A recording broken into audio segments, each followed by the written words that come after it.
Good evening बच्चों, मेरे प्यारे प्यारे लाडले लाडले बच्चों। कैसा चल रहा है बिटिया लोग? कैसा चल रहा है शिविता, शिवानी?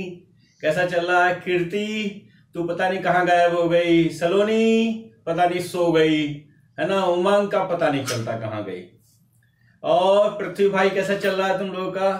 सॉलिड स्टेट में बहुत धीरे धीरे पढ़ा रहा हूं आपको ताकि कोई दिक्कत ना आए, है ना।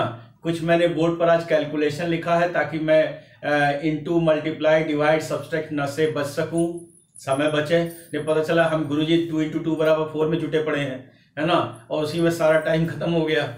तो ठीक है, लेकिन मैं समझाऊंगा जरूर कि कैसे कौन कौन सी वैल्यू कहाँ कहाँ पुट करनी है और उसका उनका स्टाइल क्या होगा। ठीक है, तो 2 मिनट में आपको टाइम दे रहा हूं, इसको पहले बोर्ड से नोट कर लें। ठीक,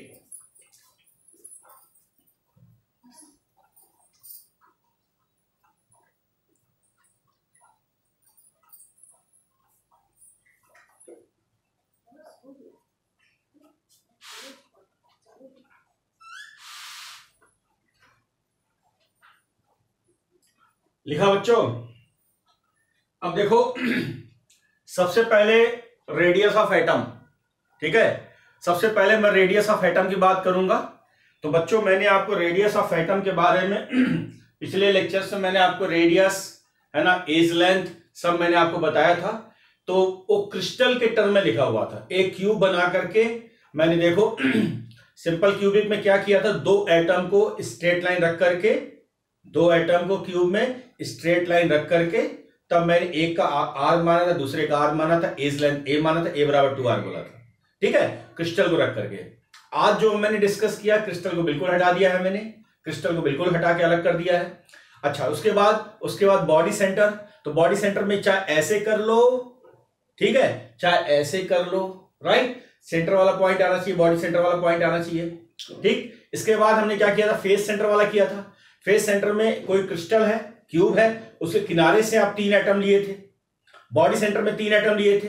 तो मिडिल आपका 2r आ रहा था, रेडियाई 2r आ रही थी, और किनारे किनारे के लिए r आ रहा था। ऐसे फेस में हमने क्या किया, फेस में 3 एटम लिया था, तो मिडिल के लिए 2r, ऊपर नीचे के लिए r। तो आज जो हमने टॉपिक में पढ़ना है वो हमने क्रिस्टल को हटा दिया, बिल्कुल हटा दिया है, सिर्फ गोले गोले रह गए, राइट। तो सिर्फ गोले गोले रह गए, एटम रह गए। तो उसके बेस पर मैं आपको बता रहा हूं, क्योंकि कभी कभी हमको इस तरीके डायग्राम बना के भी सवाल वो देता है। ठीक है, तो बाद में ये मत कहना साहब क्यों तो बनाया नहीं उसने, हमने सवाल छोड़ दिया। तो ऐसा कुछ नहीं करना है। अब सुनो ध्यान से, पहले वाले क्रिस्टल में देखो, इसको बोलते हैं सिंपल क्यूबिक सेल। क्या बोलते हैं? Simple cubic cell. इसको बोलते हैं सिंपल क्यूबिक सेल। बच्चों मेरी बात सुनो, सिंपल क्यूबिक सेल, इसमें मैंने क्या 2 एटम लिया, ये हमारा r हो गया पूरा, तो 2r हो जाता है, आधा r। इसमें अगर पूरा ले लेते हैं 2r हो जाता है, आधा लिया r। अब यहां पर ये जो है इस रेडियस, यानी इस रेडियस से इस रेडियस की जो distance, that is edge length यानी a। तो a बराबर कितना हुआ, a बराबर r + r यानी 2r। तो a बराबर देखो a बराबर क्या हुआ, r + r बराबर 2r लिखा हुआ है। तो 2r बराबर a, तो r बराबर आप जानते हो a/2। हमें रेडियस ही कैलकुलेट करना है, हमें रेडियस ही कैलकुलेट करना। Is a clear? नोट करो।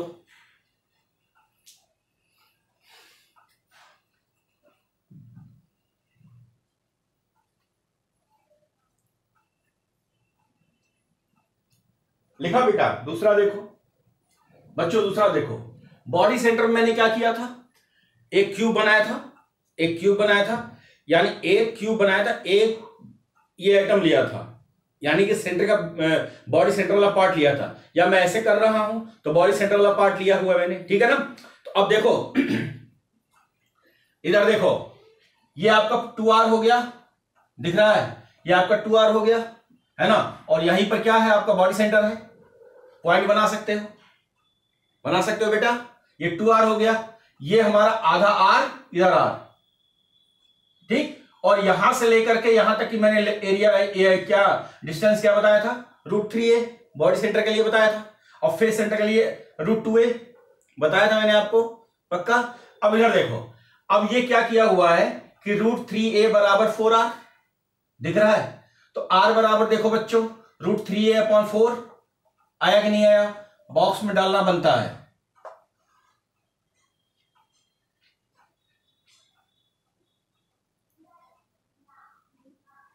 लिखा। सॉलिड स्टेट में बस छोटी छोटी सी इंफॉर्मेशन आपको पता होनी चाहिए, बहुत ज्यादा डिटेल में नहीं पूछता है, छोटी छोटी बातें वो आपसे जानना चाहता है क्रिस्टल के बारे में, ठीक है ना। ठीक है, तो मैंने आपको बहुत ही सिंपलाइज, जितना सिंपलेस्ट फॉर्म हो सकता है उतना सिंपलेस्ट फॉर्म में समझाने की कोशिश की है। बड़ी बड़ी बातों को बहुत छोटे वर्ड्स में 2 से 3 लाइनों में समझाने की कोशिश की हुई है, ठीक है बेटा। अच्छा, अब इसके बाद एफसीसी। एफसीसी का फ्यूचर क्या था? एफसीसी का फ्यूचर क्या था? फेस में एफसीसी ये तो बोलते हैं बॉडी सेंटर क्यूबिक, राइट, और ये बोलते हैं एफसीसी क्या बोलते हैं? फेस सेंटर क्यूबिक, यानी हमें लेना फेस में। तो बच्चों फेस चाहे ऐसे ले लो, चाहे ऐसे ले लो, चाहे ऊपर से ले लो, चाहे नीचे से ले लो। फेस आपको 6 थे, ठीक, बताया भी था मैंने आपको। अच्छा, हमने एक फेस में ले लिया, तो फेस में क्या है कि 3 एटम, फेस में 3 एटम रहेंगे। मिडिल वाला 2R, मिडिल वाला 2R, ऊपर वाला नीचे वाला आधा आधा R होगा, ठीक है। आधा एटम क्रिस्टल के बाहर होगा, स्फीयर के मतलब जो भी क्यूबिक होगा उसके बाहर होगा, और नीचे वाला भी आधा R जो होगा वो क्यूबिक के बाहर होगा। तो जो क्यूबिक को सराउंड करेगा वही आपको लेना है, ठीक। तो उसने क्यूबिक को जो सराउंड किया, मैंने इसको R मान लिया, इसको R मान लिया, इसको R मान लिया, इसको 2R मान लिया, जैसे मैंने ऊपर किया। यहां से और यहां की जो लेंथ है, डिस्टेंस है, √2 है। अब ये 4R तो आप जानते हैं, R + 2R + R = 4R, R + 2R + R = 4R, ये लिखा हुआ है मैंने। तो किसके बराबर हुआ? √2a के। तो ये R बराबर क्या हो गया बताओ? ये हो गया, राइट। और सिंप्लीफाइड करोगे तो R बराबर ये हो जाएगा, राइट, R बराबर ये हो जाएगा। नोट करो,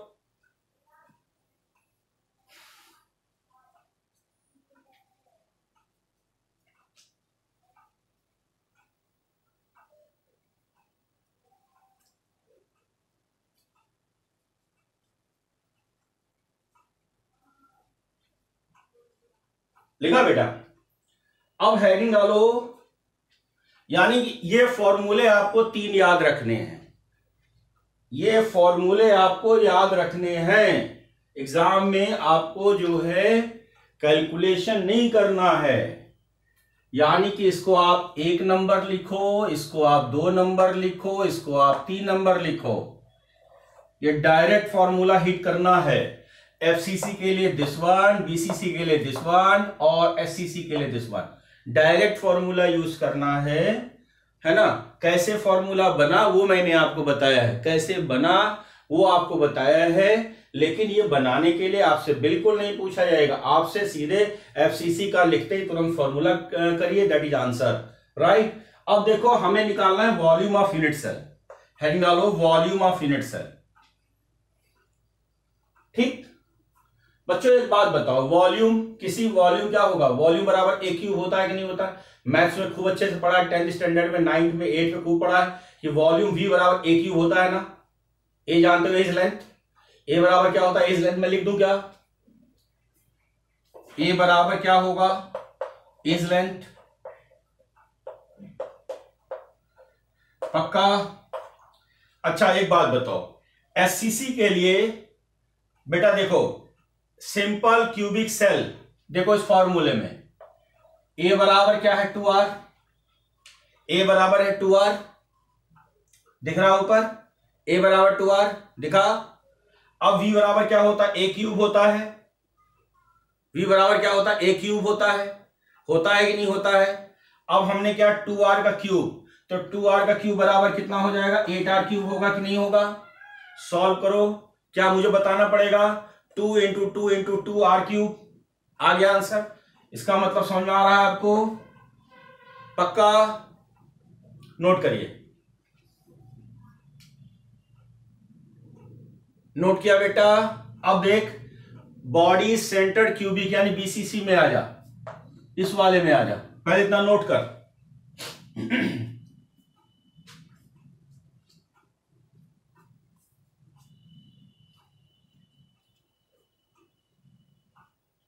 ठीक बेटा, इतना नोट किया। अब मेरे को बात बता कि बॉडी सेंटर क्यूबिक के लिए देख, मैंने क्या लिखा हुआ है? √3a बराबर 4R, ये लिखा हुआ है, देख ये लिखा है, पक्का? a बराबर कितना हो जाएगा? a बराबर हो जाएगा मेरा 4R/√3, ऊपर वाले फॉर्मूले से a बराबर 4R/√3 हो जाएगा। हम जानते क्या है? हम जानते हैं कि v बराबर a क्यूब होता है, ठीक। v बराबर क्या होता है, a क्यूब होता है बेटा, होता है कि नहीं होता है। a की वैल्यू ये ऊपर दे रखा है, देखो a की वैल्यू यहां लिख दिया मैंने और इधर 3 लिख दिया, पक्का। v बराबर कितना आ जाएगा, इसको सॉल्व करेगा तो ये आंसर आ जाएगा। तो v बराबर यहां पर क्या कितना आ जाएगा, 64r क्यूब 3√3, और इस केस में कितना आ जाएगा 8r क्यूब हो जाएगा। नोट कर।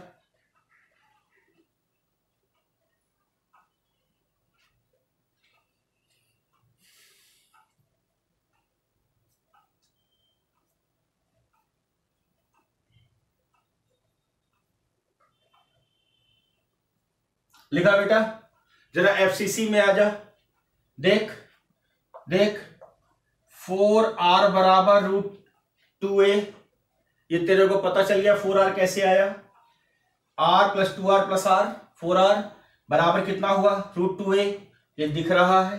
क्या मैं लिख सकता हूं a बराबर 4r/√2, या सिंप्लीफाइड करूंगा तो a बराबर दिस वन, पक्का। अच्छा, वॉल्यूम बराबर क्या होता है a क्यूब, ये वैल्यू पुट करोगे ये आंसर आ जाएगा। तो ये वॉल्यूम किसके लिए, ये वॉल्यूम किसके लिए आ जाएगा, ये हमारा एफसीसी के लिए आ जाएगा वॉल्यूम, ठीक है। ये हमारा बीसीसी के लिए आ जाएगा और ये हमारा हो जाएगा एससीसी के लिए, ठीक। नोट करो।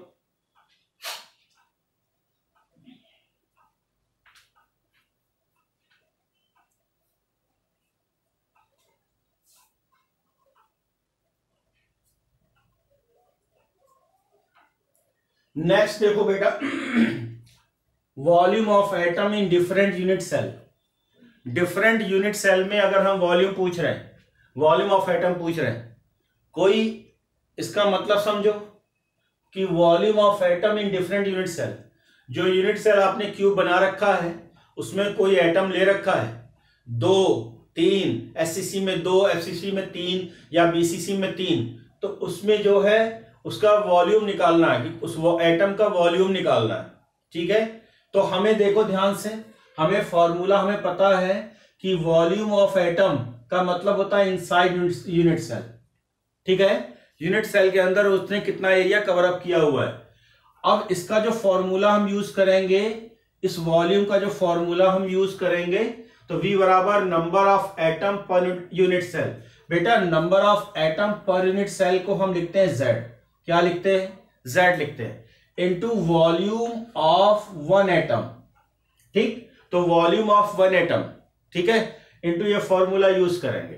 तो मैं इसको और आसान वर्ड्स में लिख सकता हूं कि भाई Z into volume of one atom. तो वॉल्यूम ऑफ वन एटम होता है 4/3 πr क्यूब, ये होता है कि नहीं होता।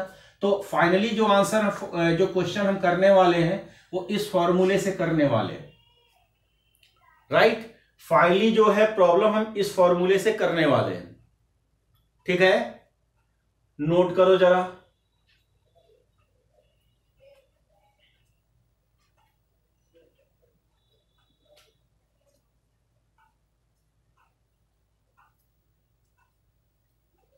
बच्चों मेरे को एक बात बताओ, अगर मैं सिंपल क्यूबिक सेल के लिए बात करूं, तो सिंपल क्यूबिक सेल में क्या था, 8 atom at corner and into 1/8 into 8 atom at corner into 1/8 उसका कंट्रीब्यूशन। तो रिजल्ट कितना आ गया 1। बीसीसी के लिए बात कर रहा हूं, तो बीसीसी में क्या किया था, 8 एटम कॉर्नर पर थे, 8 एटम कॉर्नर पर थे और एक एटम कहां था, सेंटर में।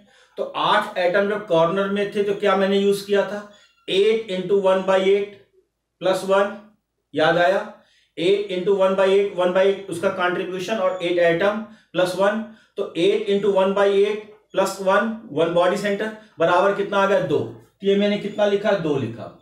एफसीसी के लिए क्या था बेटा, एफसीसी के लिए मतलब 8 एटम जो है कॉर्नर पर और फेस पर 6, तो क्या फॉर्मूला यूज किया था मैंने, बताओ, फिर से मैं बता देता हूं, 8 इंटू 1/8 यानी 8 एटम इंटू 1/8 उसका कॉन्ट्रीब्यूशन प्लस 6 यानी फेस पर 6 और इंटू 1/2 उसका कॉन्ट्रीब्यूशन, राइट। अब ध्यान सुनना कि 8 इंटू 1/8 बराबर 1 हो गया, 6 इंटू 1/2 बराबर 3 हो गया, 3 प्लस 1 बराबर 4 हो गया। दिख रहा है आपको? तो ये मैंने z बराबर 1, z बराबर 2, z बराबर 4 वहां से यूज किया, ठीक। अब मुद्दे पर आ जाओ, हमें क्या निकालना है? Volume, volume of atom in different unit cell, volume of atom in different unit cell. तो उसके लिए मेरे को formula z into 4/3 pi R cube.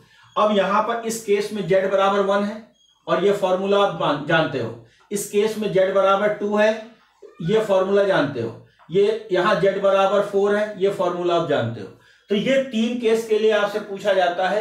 इसके अलावा अगर हम ये क्वेश्चन पूछे कि एंड सेंटर के लिए क्या होगा, ठीक है, एंड सेंटर भी आप निकालना जानते हो, तो एंड सेंटर भी निकाल सकते हो। इज इट क्लियर ना? चल नोट करो।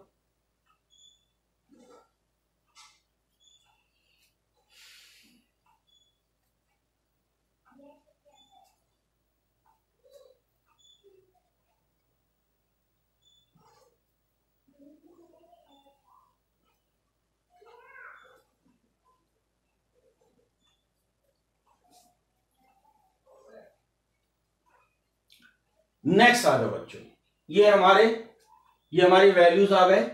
देखो लाइन से हम चल रहे हैं, लाइन से उनकी जरूरत हमको पड़ने वाली है। लाइन से हम सिस्टमैटिक वे में चल रहे हैं और सिस्टमैटिक वे में मेरे को रिक्वायरमेंट पड़ने वाली है। अब देख पैकिंग एफिशिएंसी, ठीक। पैकिंग एफिशिएंसी यानी कि मान लिया जाए कोई एटम है, कोई एटम, जैसे मैं एससीसी की बात कर रहा हूं, तो क्यूब के अंदर 2 एटम है। उसने क्यूब का कितना एरिया कवर अप किया और कितना छोड़ दिया, कितना उसने एटम उस क्यूब का कवर किया और कितना छोड़ दिया। तो जितना कवर करेगा, ठीक है, वो तो हमारा होगा पैकिंग एफिशिएंसी। जितना एरिया वो कवर करेगा वो पैकिंग एफिशिएंसी होगा, और जिसको वो छोड़ देगा उसी को वॉइड यानी गड्ढा बोलेंगे या हम एम्प्टी स्पेस बोलेंगे, ठीक है। किसी एटम यानी क्यूब का कोई एटम जितना एरिया कवर कर रहा है उसकी पैकिंग एफिशिएंसी बोलेंगे, और जितना उसको छोड़ दिया उसको वॉइड या एम्प्टी स्पेस बोलेंगे। वॉइड माने गड्ढा। अब एक बात समझना, आपकी एनसीईआरटी में जो दे रखा है उसने वर्ड यूज किया पैकिंग एफिशिएंसी, राइट, और मैंने जो लिखा है पैकिंग फ्रैक्शन। दोनों का फॉर्मूला सेम है, बस अंतर यह है कि जो एनसीईआरटी में जो लिखा है उसमें इंटू 100 करेंगे, यानी कि पैकिंग एफिशिएंसी पूछ रहा है तो इंटू 100 करेंगे, और अगर क्वेश्चन में पैकिंग फ्रैक्शन पूछा तो 100 नहीं लिखेंगे। बस यही एक अंतर होगा, यहां पर 100 नहीं लिखेंगे। और अगर उसने देखो ये आपके एनसीईआरटी में पैकिंग एफिशिएंसी पूछा है, तो पैकिंग एफिशिएंसी और पैकिंग फ्रैक्शन का फॉर्मूला सेम है। दोनों में अंतर यह है कि जब पैकिंग एफिशिएंसी पूछेंगे तो इंटू 100 करेंगे, और पैकिंग फ्रैक्शन पूछेंगे तो 100 नहीं करेंगे। यह अंतर होगा, राइट। जरा नोट कर।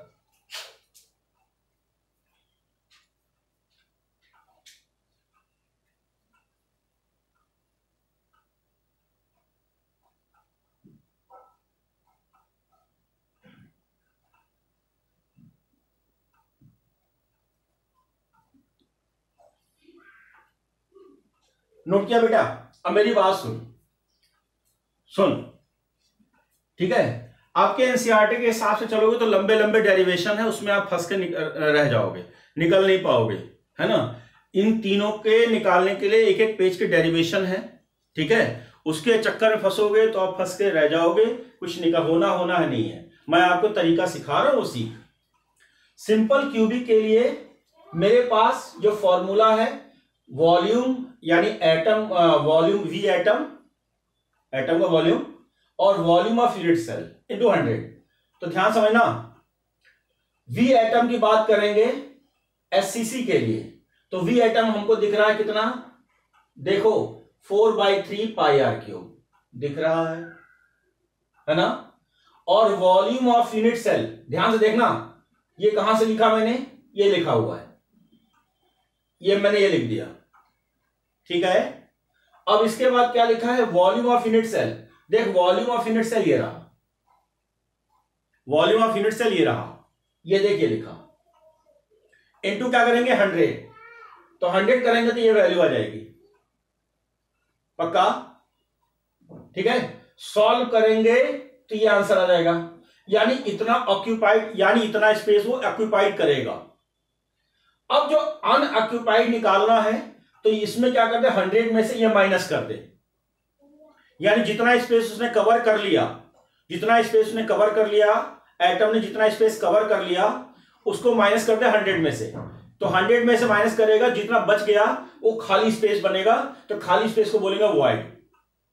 खाली स्पेस को क्या बोलने वाले हैं, वॉइड। ठीक, समझ में आया?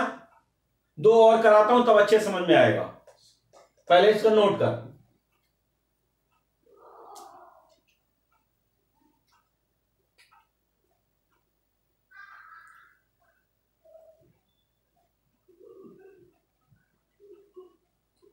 लिखा बच्चों, फिर से देख, बॉडी सेंटर क्यूब के लिए हमें निकाली packing efficiency, body centre cube के लिए, क्यूबिक के लिए हमें निकालनी पैकिंग एफिशिएंसी, ठीक है ना?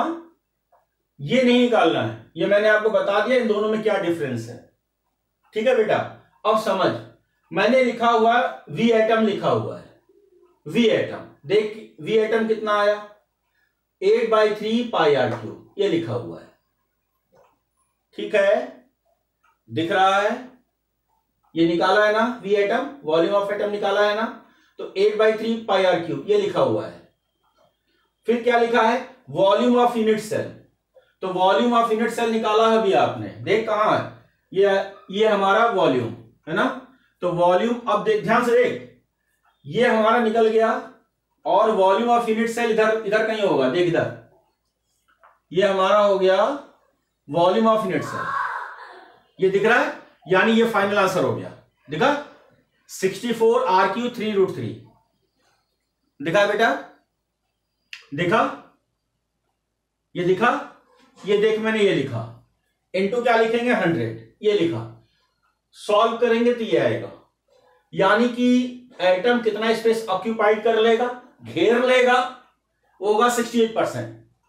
अब कितना बच गया, यानी एटम ने क्यूब का जितना एरिया कवर कर लिया, उसके बाद जितना एरिया बच गया उसको क्या कर दो, यानी इसको क्या कर दो, 100 में से इसको माइनस कर दो, तो ये हमारा क्या हो जाएगा, एम्प्टी स्पेस आ जाएगा, यानी वॉइड आ जाएगा।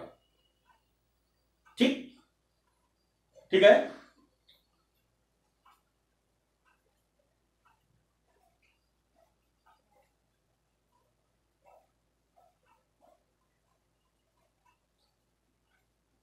अगला देखो बेटा, एफसीसी, फेस सेंटर क्यूबिक के लिए पैकिंग एफिशिएंसी निकाल ली है।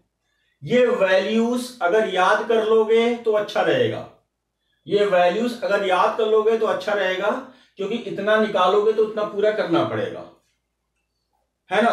ये वैल्यूज अगर याद कर लोगे तो फायदे में रहोगे, नहीं तो पूरा का पूरा डेरिवेशन सॉल्व करना पड़ेगा, उसमें काफी समय आपका लग जाएगा, ठीक है ना? तो इसलिए मैं आपको पहले बता रहा हूं, याद करने में फायदा है। ठीक, अब एफसीसी के लिए वी एटम, देख वी एटम दे रखा है 16/3 पाई आर क्यूब, ये लिखा हुआ है, ठीक, दिखा। अब इसके बाद वॉल्यूम ऑफ यूनिट सेल, तो वॉल्यूम ऑफ यूनिट सेल देख इधर दिख रहा है, दिख रहा है 16√2 आर क्यूब, दिख रहा है, ये लिखा हुआ है, ठीक बेटा, इंटू 100। अगर मैं पैकिंग फ्रैक्शन पूछूंगा तो 100 नहीं लिखेंगे, ठीक, लेकिन पूछा क्या है, मैंने सभी में packing fraction, sorry packing efficiency पूछा हुआ है, तो इंटू 100 करेंगे, सॉल्व करेंगे तो ये आ जाएगा, ठीक। 74% जो है ऑक्यूपाई करेगा, 74% ऑक्यूपाइड कर लेगा, यानी किसी क्यूब को इसके एटम 74% ऑक्यूपाइड कर लेंगे, इसका मतलब बहुत बढ़िया क्रिस्टल ये बनेगा, ठीक है ना? अच्छा, ठीक, तो अगर मुझे वॉइड निकालना है या एम्प्टी स्पेस निकालना है तो 100 - 74 ये आ गया, ठीक। अब क्वेश्चन हमसे ये पूछता है, ध्यान सुनो, कि मैक्सिमम एफिशिएंसी मैक्सिमम एफिशिएंसी किसकी होगी? एफसीसी, क्यों? 74%। इसके बाद बीसीसी 68%, और उसके बाद एससीसी, ये कितना परसेंट है भाई? देख, ये परसेंट है 54%, 52.4% दिख रहा है आपको। लेकिन अगर वॉइड्स की बात करते हैं, जो एम्प्टी स्पेस की बात करते हैं, तो यहां पर सबसे ज्यादा है 47.6% दिख रहा है। इसके बाद बीसीसी में कितना दिख रहा है? 32%, और इसमें कितना है? 26%। एक याद रखो और दूसरे को रिवर्स कर दो, ठीक है? तो मैक्सिमम एफिशिएंसी एफ की होगी, ठीक है, फिर बी की होगी, फिर एस की होगी, ठीक है? नोट करो।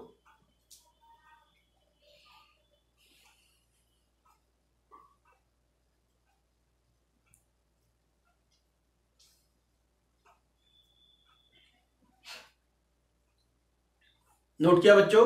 लिखो calculation of number of atom, calculation number